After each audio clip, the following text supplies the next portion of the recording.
요한복음 13장으로 오면서 예수님께서 그 예루살렘 성에 입성을 하셨어요.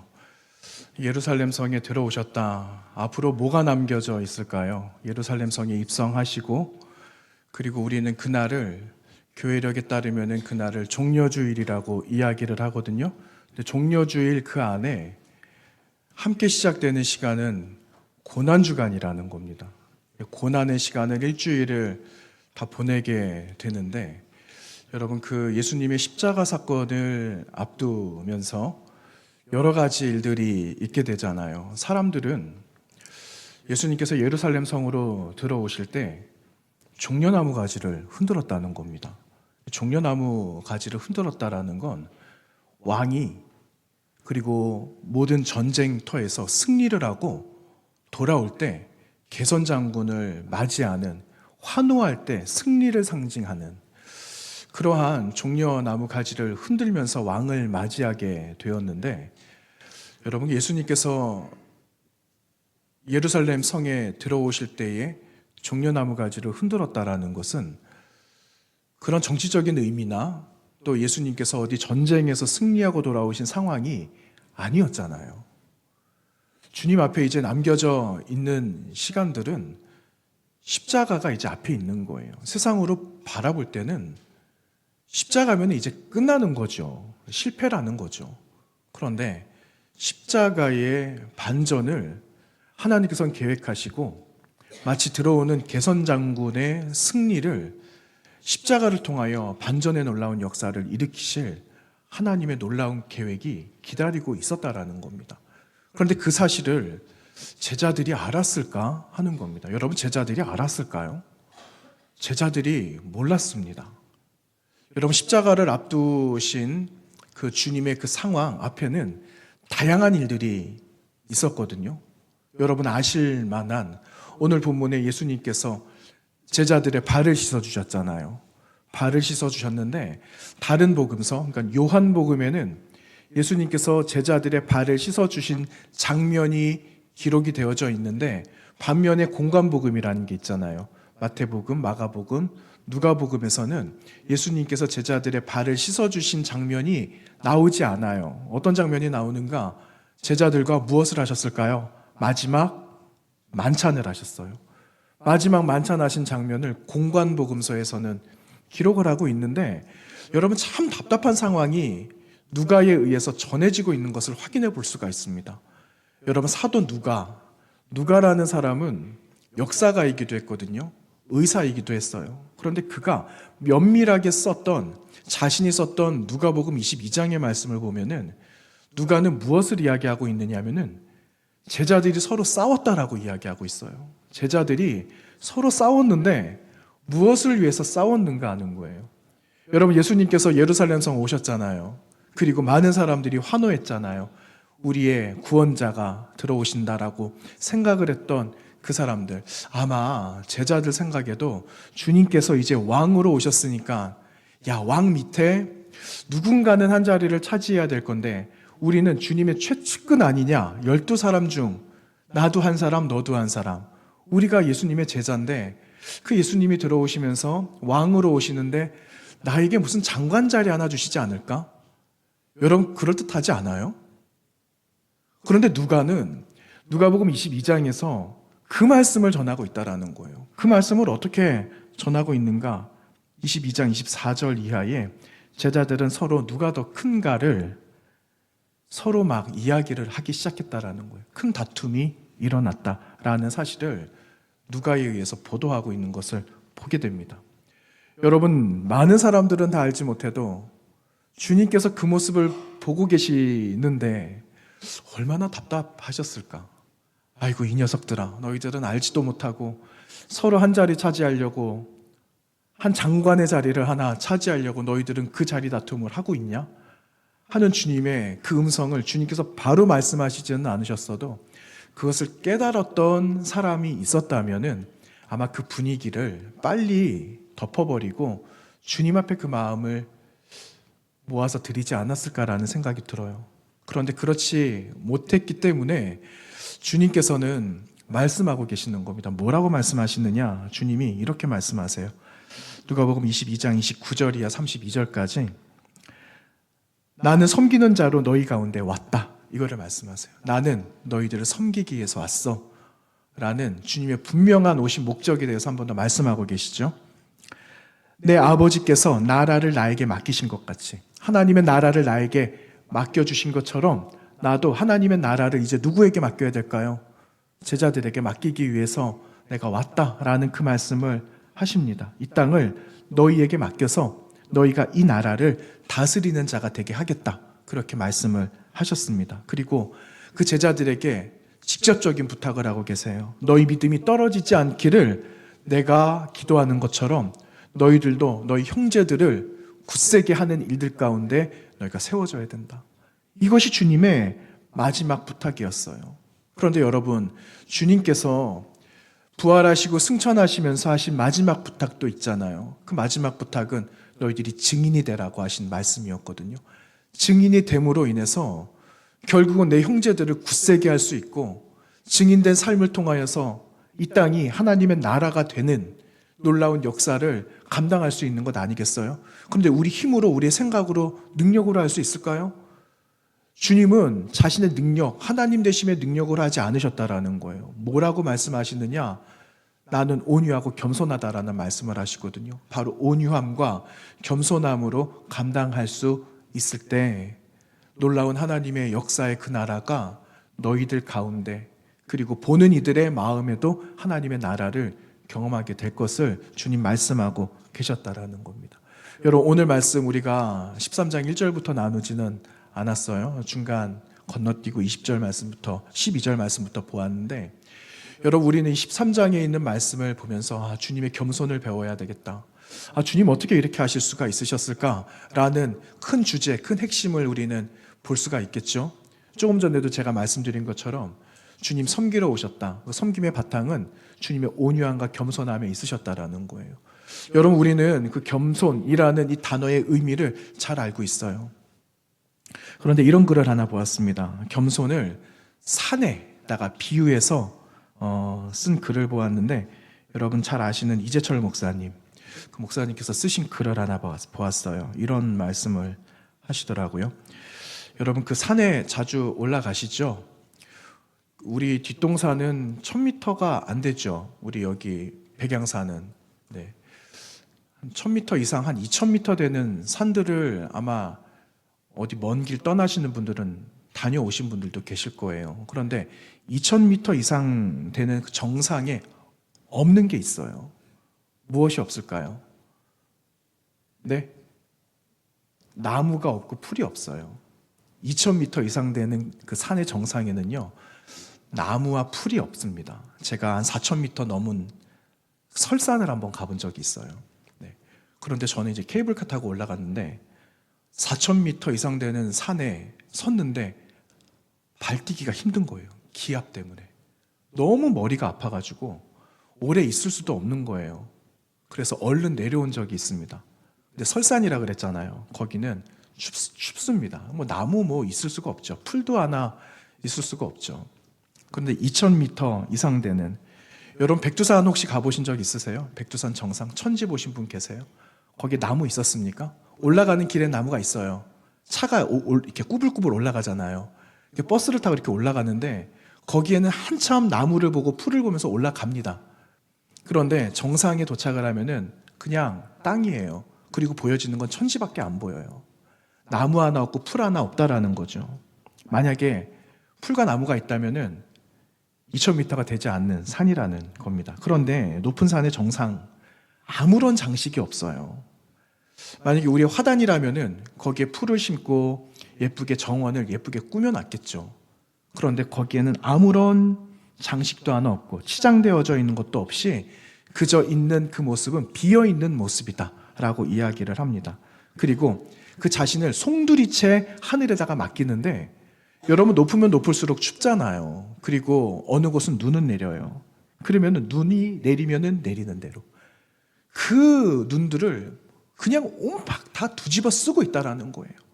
이것이 산이 겸손할 수 있는 이유다, 이렇게 말을 해요. 아무것도 하는 게 없어요. 그냥 하늘에다가 모든 것을 다 맡기는 거죠. 참된 겸손은 사람의 외적 지위, 신분, 소유에 결정되지 않는다라고 이야기를 하고, 그럼 무엇에 결정이 되는가? 그 사람이 가지고 있는 마음이라는 거예요. 그 사람의 마음밭이 무엇이고 어떻게 되어져 있고 무엇을 수용하고 내가 줄 수 있는가에 따라서 이게 결정이 된다라고 이야기를 하고요. 낮고 비어있는 마음이 겸손, 그리고 진리는 내 마음에 비어있는 다른 것들을 다 몰아내고 우리 마음속에 그 겸손의 마음을 채우기 시작하는 그때에 생명, 움이 돋기 시작한다라는 그런 글을 쓰셨어요. 참 공감이 되었습니다. 여러분, 겸손이라는 말을 모르는 사람이 없어요. 예. 우리 어린아이들도 겸손이 뭔지 알아요. 겸손이 뭐지? 라고 물어보면은 아마 이렇게 대답할 것 같아요. 착하게 사는 거요. 누구에게 어려운 일 주지 않는 거요. 사람들을 도와주는 거요. 아이들도 안다라는 거예요. 그런데 참 신기하게도 사람들은 겸손은 아는데 겸손함으로 살아가기를 원하지 않는다라는 거예요. 여러분, 그 이유가 뭘까요? 그거는 내가 겸손해 봤어요. 그리고 겸손하게 섬겨보기도 했습니다. 그런데 나에게 오는 거는요, 안 좋은 반응이에요. 사람들이 나를 무시합니다. 사람들이 나를 홀대해요. 나를 좀 하대하기도 합니다. 그러니까 겸손해지기 싫다라는 거예요. 그래서 겸손이 많이 사라져 버렸습니다. 여러분, 겸손은 무능함이 아닙니다. 겸손은 무능함이 아니라 겸손은 나든지 타자든지 분명한 의사결정이나 살아가고 있는 삶의 모든 환경 속에서 분명한 것을 말하게 합니다. 분명한 것을 결정하게 합니다. 가장 결정적인 가장 큰 능력은 나의 겸손함이 한 사람을 새롭게 변화시킨다라는 거예요. 그 겸손함. 그래서 여러분, 우리는 끝까지 주님으로부터 주님의 겸손함을 배우면서 우리도 그 겸손함을 세상 가운데 필요한 자들을 향하여서 우리는 사용하면서, 그리고 그 가운데 놀라운 하늘의 능력이 나타나는 통로로서 우리가 사용되어져야 한다라는 겁니다. 그래서 주님께서 이런 말씀하셨어요. 마태복음 11장에 28절과 29절 말씀에 수고하고 무거운 짐진 자들아 다 내게로 오라. 내가 너희를 쉬게 하리라. 나는 마음이 온유하고 겸손하니 나의 멍에를 메고 나에게 배우라. 이런 말씀을 주님 하셨습니다. 온유하고 겸손하다. 여러분, 주님께서 십자가 지신 능력이 어디에 있으셨을까요? 주님의 온유함과 겸손함이었어요. 주님을 대적하는 사람들이 있었죠. 바리새인들이 있었어요. 주님, 어떻게 하면은 저 예수라는 사람을 죽일 수 있을까? 어떻게 궁지에 몰아가지고 빠뜨릴 수 있을까? 어떻게 하면 저 사람이 스스로 인정할 수밖에 없을까? 온갖 거기에 혈안이 되어져 있었는데, 여러분, 그들을 주님께서 온유함과 겸손함을 빼버리고 하늘의 능력, 하나님의 그 능력으로, 신의 능력으로 그들을 상대했다라면은 여러분, 그 십자가가 무슨 의미가 있었겠어요? 십자가가 아무런 의미가 없었을 거예요. 왜냐하면은 십자가는 겸손함으로, 온유함으로, 내 능력이 아니라 아버지 하나님의 마음과 능력으로 짊어질 수 있는 능력인데, 그 마음이 없다면 어떻게 십자가를 질 수가 있었겠습니까? 여러분, 예수님이 메시아로 오셨어요. 마치 개선장군처럼 예루살렘 성에 들어올 때 수많은 사람들이 환호했잖아요. 그런데 예수님께서 어깨에 힘을 딱 주신 거예요. 그리고 내가 세상을 이긴 왕이야. 절대 나에게 복종을 해야 된다. 라는 그런 권위의식으로 주님께서 그들을 지배하기 시작하셨다라면, 여러분, 그들 바리새인이나 서기관들이나 그동안 주님을 모함해하려고 했던 그 사람들의 그 뒷날은 어떻게 됐을까요? 처형당하는 거죠. 처형당하지 않았을까요? 십자가 대신에 주님께서 강한 심판으로 합니다. 그래 모든 사람들이 다 주님을 두려워하지 않았겠어요? 주님 앞에 스스로 나왔던 사람들이 있었어요. 제자들도 나왔고 수많은 사람들이, 많은 무리들이 주님 곁에 다 있었는데, 주님이 내가 알았던 겸손의 주님이 아니라, 그리고 순종하시면서 그 온유하셨던 주님의 모습이 아니라 제자들을 강압적으로 하셨다면은, 그리고 많은 사람들에게 강압적인 그 모습으로 드러났다라면 제자든 많은 무리들이든 예수님을 두려워하는 존재로 생각했을 수도 있었을 것 같아요. 그런데 주님은 끝까지 온유와 겸손함에 그 놀라운 크신 능력을 마지막까지 가지고 계시면서 그 능력으로 십자가를 지셨다라는 겁니다. 삶으로 희생을 보여주시고 더 나아가서는 십자가로 구원의 완성을 이루신 주님의 온유함과 겸손함 때문에 여러분 오늘 저와 여러분이 이 자리에 나오게 된 줄로 믿습니다. 여러분 오늘 본문의 말씀을 보시면은요, 주님 제자들의 발을 씻어주세요. 주님께서 저녁을 잡수셨어요. 공간복음에 나오는 마지막 만찬을 하시고 나서 주님께서 대야를 준비하시는 겁니다. 그림을 한번 그려보세요. 대야를 준비하시고 그리고 발을 씻어주시려면 대야에 물을 담으셨겠죠. 그리고 12명의 제자들 한 사람 한 사람의 발을 씻어주기 시작하셨어요. 그러면은 끝났을까요? 이제 주님의 허리춤에 있었던 수건으로 제자들의 발을 깨끗하게 닦아주셨겠죠. 그리고 누구의 차례가 되었는가? 베드로의 차례가 되었어요. 베드로가 가만히 보니까 어떻게 저런 일이 일어날 수 있을까? 아무도 왜 주님이 하시는 일대로 왜 말리지 않고 있는 거지? 아마 속에서는 그의 성품, 그가 불같은 그 마음들이 드러내지 못해서 막 안절부절을 했을 것 같아요. 그런데 막상 자신의 차례가 되었어요. 그랬는데 베드로가 어떻게 합니까? 주님 앞에 뭐라고 말하고 있죠? 주님, 내 발 절대로 씻을 수 없습니다. 라는 그 말을 오늘 13장 8절 말씀에서 기록하고 있습니다. 8절 말씀에 이렇게 말합니다. 베드로가 이르되 내 발을 절대로 씻지 못하시리이다. 절대로 제 발을 내어드릴 수 없습니다라고 이야기를 한 거예요. 여러분 어떻게 생각하세요? 베드로 잘했습니까? 못했습니까? 네? 그냥 인간적으로 세상적으로 한번 말해보세요. 잘했습니까? 못했습니까? 잘한 거죠. 어떻게 선생님께 발을 내밀 수가 있어요? 그 할 수 없는 거죠. 그런데 주님 뭐라고 말씀하셨습니까? 잘했다. 역시 내 마음을 아는 사람은 베드로 너밖에 없어. 주님 그렇게 말씀하셨어요? 아니거든요. 주님 너무 충격적인 말씀을 하세요. 여러분 그 다음에 한번 보세요. 8절 중반절 예수께서 대답하시되 뭐라고요? 내가 너를 씻어주지 아니하면 내가 나와 상관이 없다. 여러분 이런 충격의 말씀을 하고 계시는 거예요. 여러분 무슨 말일까요? 여러분 유대사회의 그 문화를 알아야 됩니다. 예수님께서 말씀하시는 이 말씀을 이해하려면은 유대사회에서 발을 씻는다라는 것은 여러분 그 위생, 청결의 문제가 아니라는 거예요. 물론 샌들을 신고 그리고 노출되어져 있는 발에 묻은 흙먼지를 털어내고 집으로 돌아오면은 가장 먼저 해야 되는 게 발 깨끗하게 하는 게 맞아요. 그런데 그 일을 누가 하는가 하는 거예요. 여러분 그 일을 누가 하죠? 내가 합니까? 종들이 합니다. 종이 있는 그 가정에서는 종이 하는 거예요. 무슨 말이냐? 신분관계라는 거예요. 발을 씻어준다라는 거는 깨끗함과 위생과 청결도 물론이지만 원래는요 그 안에 들어있는 유대사회의 신분사회에서는 이게 주종관계라는 거예요. 신분이 얽매여져 있다라는 것을 보여주고 있는 겁니다. 가장 낮은 종이 맞는 거죠. 많은 종들이 있다. 그러면 가장 낮은 종이 물을 떠서 주인의 발을 깨끗하게 씻어주는 역할들을 한 거예요. 그러니 베드로가 생각하고 상식적으로 보면은 베드로의 반응 맞다라는 거예요. 그런데 주님께서 뭐라고 말씀하셨다고요? 너하고 나는 이제 아무런 상관이 없다. 라고 말씀하신 것은 주님께서 말씀하시는 것은 네가 생각하고 있는 위생적인 것을 말하는 게 아니야. 이것은 무엇이냐? 영적인 청결함이 있어야만 한다라는 것을 주님께서 그 제자들에게 그리고 베드로에게 말씀하고 계셨다라는 거예요. 여러분 주님께서 너하고 나하고 아무런 상관이 없다라고 말씀하시니까 베드로가 바짝 긴장을 한 거예요. 뭐라고 말합니까? 내 발뿐 아니라 손도 좀 씻겨주시고 머리도 좀 씻겨주세요. 여러분 우리 모습이에요. 우리 다 이럴 거예요. 아니 그러면 안 되지. 아예 그냥 주님 저 옷을 다 벗을 테니까 그냥 목욕을 시켜주시는 게 어떻겠어요? 라고 하는 게 여러분 우리의 모습이라는 거예요.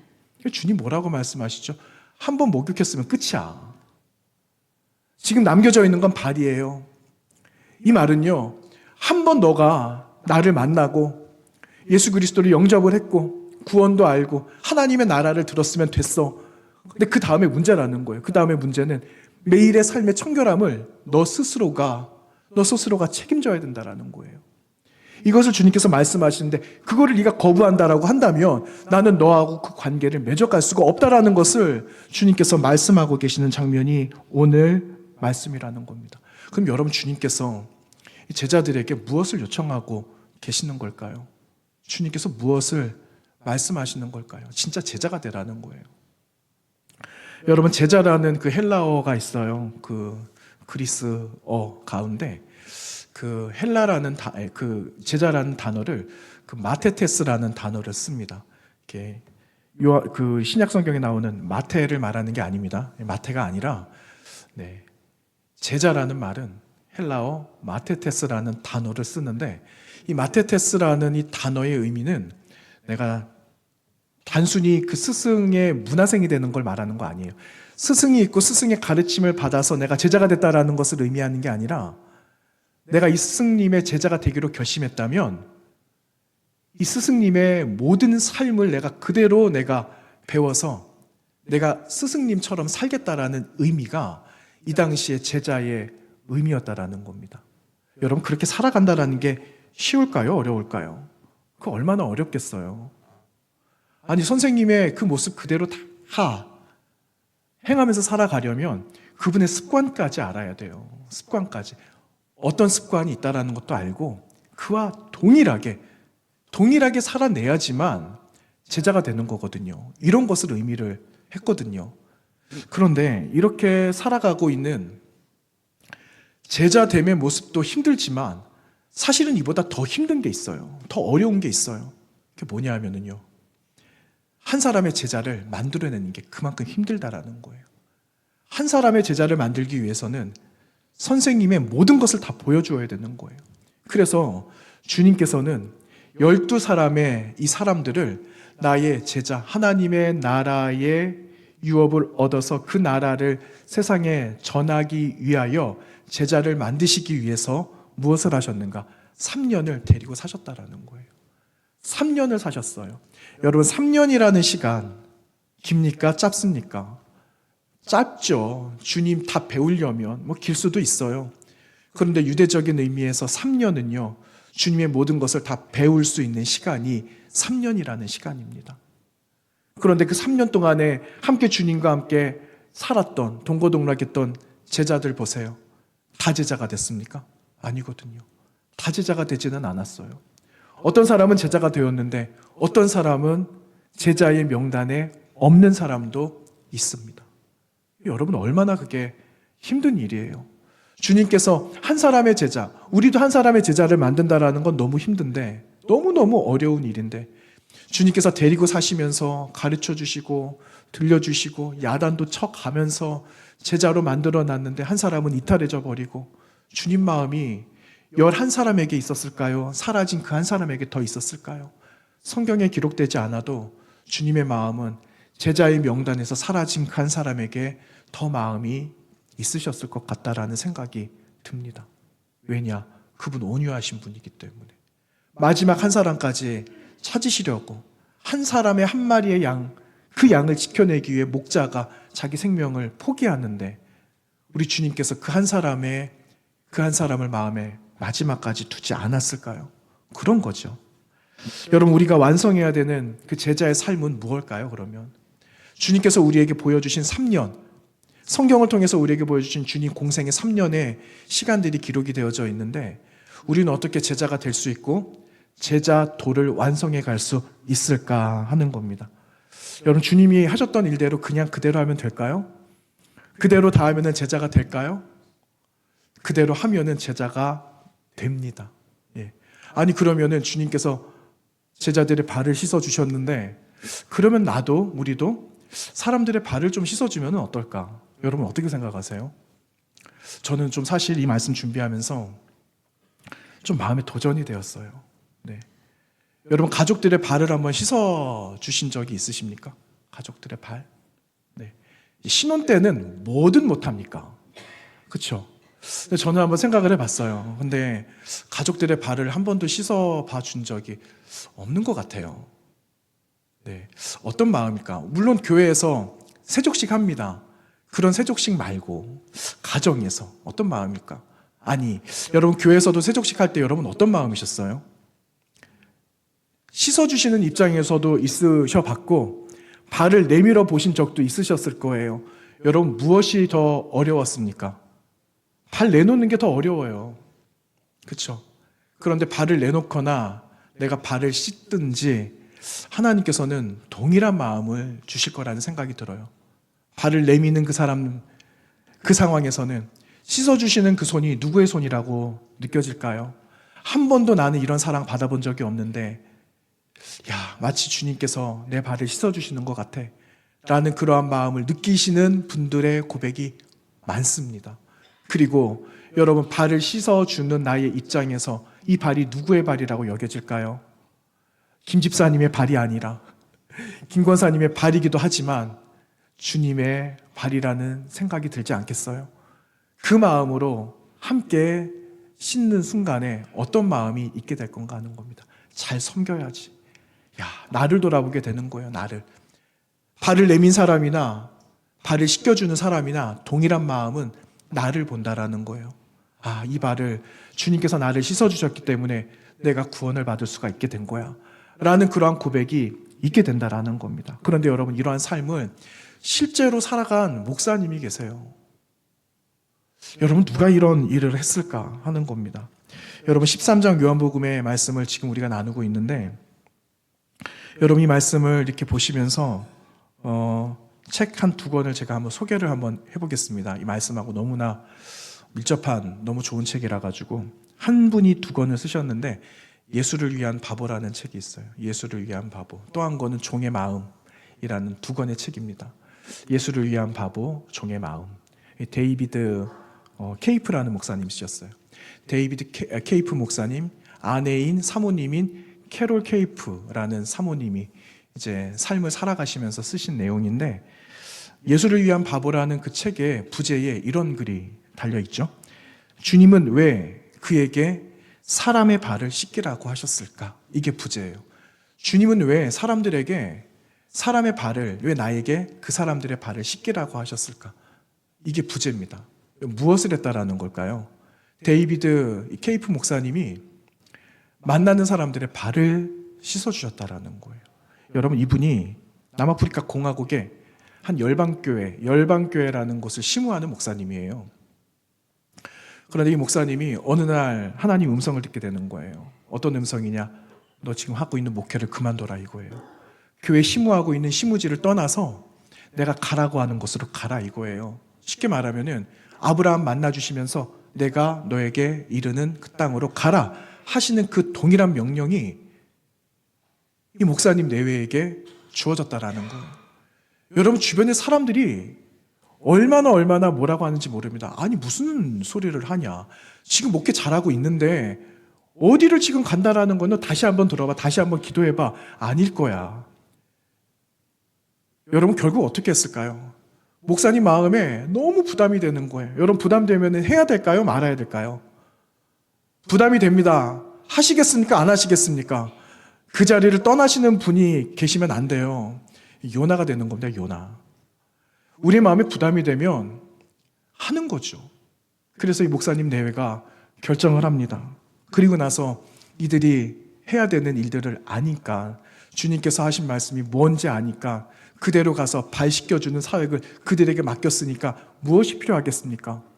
대화가 필요하겠죠. 그래서 그 대화를 사러 가는 거예요. 대화를 사러 가는 그 과정 속에서도 이 대화가 너무 좋다라고 하는데 이 대화를 사모님이 사지 말라고 말립니다. 하나님이 우리를 보내주셨으니까 이 대화도 맞는 대화를 하나님께서 주실 거야. 기다려보자.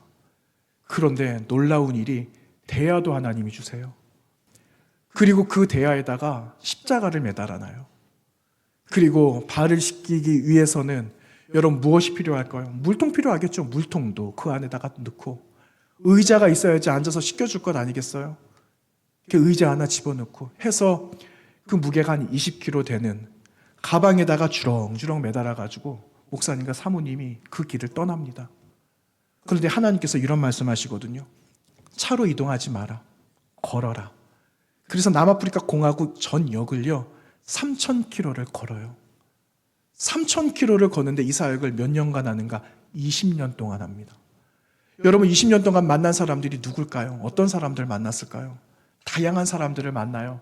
다양한 각계각층의 모든 사람들을 다 만납니다. 심지어 대통령까지 만나요. 여러분 어디서부터 시작을 하는가? 하나님께서 이 케이프 목사님께 너희 가족부터 시작해라 이렇게 말씀을 하세요. 가족이 다 끝나면 우리 옆집에 있는 이웃들, 내 직장에 있는 동료들의 발을 먼저 씻기기 시작하시면서 그 하나님의 마음을 먼저 갖도록 예비하고 계시는 거죠. 그리고 만났던 사람들이 여러분 아주 후미진 곳으로, 그곳으로 보내세요. 어려운 사람들, 약에 절여져 있는 사람들, 심지어 나병 환자까지 만나게 하십니다. 그러면서 그들을 깨끗이 씻어주는 그 20년간의 사역을 통해서 그 사람들이 예수 그리스도를 만나게 하시는 놀라운 역사를 그 책에 기록하고 있습니다. 여러분 놀라운 일들이 더 많이 일어나고 있어요. 여러분 걸프전 있었잖아요. 걸프전 아주 오래전에 있었던 일이에요. 그런데 그곳으로 갑니다. 그곳에 가서 그곳에 있는 그 중동 사람들의 발을 씻기기 시작합니다. 그렇게 해서 예수 그리스도의 사랑을 전한다라는 거죠. 여러분 20년 동안 그게 말이나 되겠어요? 보장받고 있었던 이 삶을 내려놓고 내가 우스꽝스러운 모습으로 나아가는 그 모습, 사람들이 봤을 땐 뭐라고 말했을까요? 그 목사님 내외가 입었던 옷이 있어요. 티셔츠 하나를 입었는데 그 티셔츠에 뭐라고 새겨놨냐면요, 이런 말을 새겨놨어요. 예수님이 씻긴 당신의 발은 행복한 발입니다. 여기에 술을 놓아가지고 예수님이 씻기신 당신의 발은 행복한 발입니다. 여러분 얼마나 그게 우스꽝스럽겠어요. 저에게 만약에 그렇게 입고 나아가라 그러면 저 아마 도망갈 것 같습니다. 아유, 하나님 저 못할 것 같아요. 대신에 다른 거 할게요. 주님과 막 딜을 하기 시작했을 것 같아요. 여러분 뭘까요? 이렇게 할 수 있는 게 뭘까요? 내가 주님 앞에 바보가 되기로 결정해야 된다는 거예요. 여러분 바보가 되기로 결정했는데 무슨 사심이 있겠어요? 무슨 마음이 있겠어요? 그 마음에는 온유한 마음과 예수 그리스도의 진정한 그 겸손한 마음만이 있지 않겠습니까? 그러니까 여러분 20년 동안이나 이게 감당할 수 있는 것 아니겠어요? 여러분 도전이 되지 않아요? 여러분 도전을 드립니다. 여러분 그 케이프 목사님이 마지막에 그런 말씀을 하세요. 예수님의 이름으로 섬기고 진심을 다할 때 사람의 마음은 변화된다. 이렇게 말합니다. 진심으로 다하는 거예요. 여러분 진심으로 할 수 있죠. 그런데 반드시 그 자리에 있어야 되는 거는요, 누구의 이름이라고요? 예수 그리스도의 이름이에요. 예수 그리스도의 이름이 있고 그리고 나의 진실한 마음이 함께 포개어질 때 누가 변화된다고요? 나도 변화가 되고 그리고 함께 섬기는 사람들이 변화가 된다라는 것을 말씀해 주시고 있는 이 모습 그대로 누가 보여주셨는가? 주님께서 먼저 보여주신 그분의 겸손과 온유와 사랑이었다라는 겁니다. 여러분 우리가 이 삶을 살아가야 되겠죠. 이 삶을 살아가야 됩니다. 변화는 계속해서 나타나고 있어요. 그리고 그 변화되고 있는 그 순간이 멈추어지지 않고 변화된 새로운 역사들이 여러분을 통해서 이 땅에 있는 교회들을 통해서 계속해서 이어지기를 하나님 원하시고 그렇게 사용하신다라는 사실입니다. 이걸 기억하면 여러분 우리는 새롭게 변화될 하나님 나라, 완성되지 않은 하나님 나라를 완성해 갈 수 있는 그런 능력 있는 그리스도인들로서 교회로서 사용될 수 있다라는 사실을 여러분 기억하시기를 바랍니다. 여러분 주님은 우리의 가장 좋은 선생님이에요. 여러분의 가장 좋은 선생님, 저의 가장 좋은 선생님, 이 땅의 많은 인류들에게도 가장 탁월한 선생님입니다. 그런데 그 선생님이 어떻게 오셨느냐? 마가복음과 요한복음 말씀에서 이렇게 말씀합니다. 마가복음 10장 45절. 인자가 온 것은 섬김을 받으려 함이 아니라 도리어 섬기려 하고 자기 목숨을 많은 사람의 대속물로 주려 함이니라. 마가복음 10장 45절이고요. 요한복음 12장 24절 말씀. 내가 진실로 진실로 너희에게 이르노니 한 알의 밀이 땅에 떨어져 죽지 아니하면 한 알 그대로 있고 죽으면 많은 열매를 맺느니라. 이 말씀을 하고 계세요. 섬김과 한 알의 밀이 땅에 떨어져 죽기까지 주님의 온유함을 땅에 심을 때에 땅을 딛고 살아가고 있는 모든 사람들은 다 온유하게 될 줄로 믿습니다. 여러분 우리가 온유한 사람이 되어줘야 되겠어요. 왜? 한 사람을 살리기 위해서. 한 사람을 살리면 또 한 사람이 또 한 사람을 살립니다. 두 사람이 몇 명을 살릴까요? 네 사람으로 살려요. 네 사람 살리면 8사람으로 살리고, 8사람이 16사람을 살리고, 16사람이 32명을 살립니다. 하나님의 놀라우신 그 역사, 배가 되는 은혜가 여러분 오늘 이 자리에 나오신 저와 여러분을 통해서 놀라운 하나님의 역사, 온유하신 하나님의 놀라운 능력을 함께 경험하게 되는 우리 믿음의 성도님들 다 되시기를 주님의 이름으로 부탁합니다. 거룩하신 하나님 아버지 감사합니다.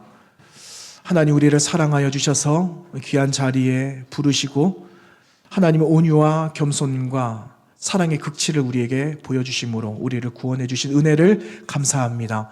하나님 그 은혜를 받았으니 받은 은혜대로 살아가게 하여 주시고 놀라운 하늘의 역사, 성령을 통한 강한 역사가 우리 교회와 사랑하는 교우들을 통하여 이루어지게 하여 주옵소서.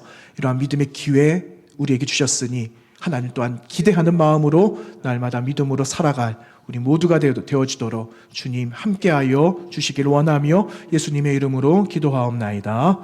아멘.